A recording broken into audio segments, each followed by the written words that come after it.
Hello, this video is gonna look at inscribed angles and central angles and some things that we can figure out from them. So first off, the measure of a central angle is always going to be equal to the measure it intercepts. So if you look at that's 116, that's about 116.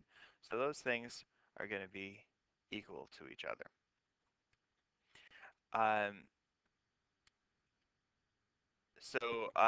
now when we have an intercept arc, so this you can kind of guess and see that, or kind of look at it and see that this is half of this. And a good question is why.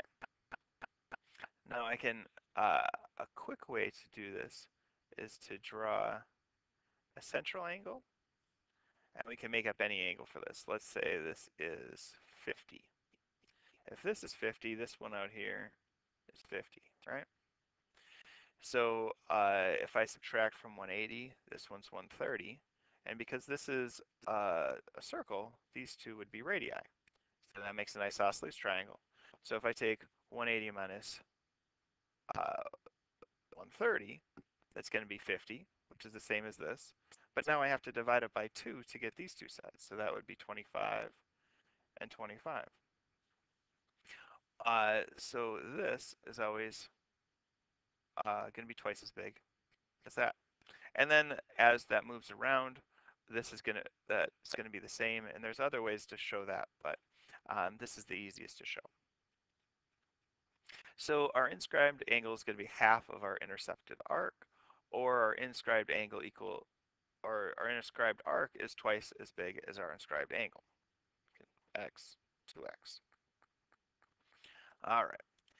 Now, once we have that, there's a couple other theorems we can get. So flip in your packet until the next page, I believe. All right.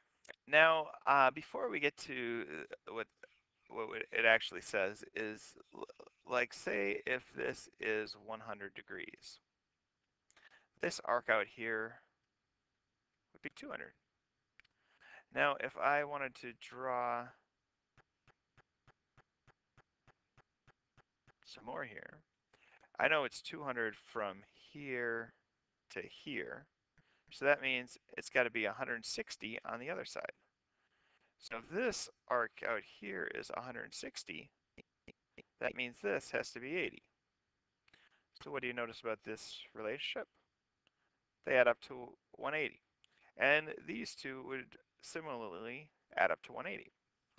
So that's a rule that it's called a cyclic quadrilateral. And that's a term for any quadrilateral that all four vertices are on a circle. And there's also another rule.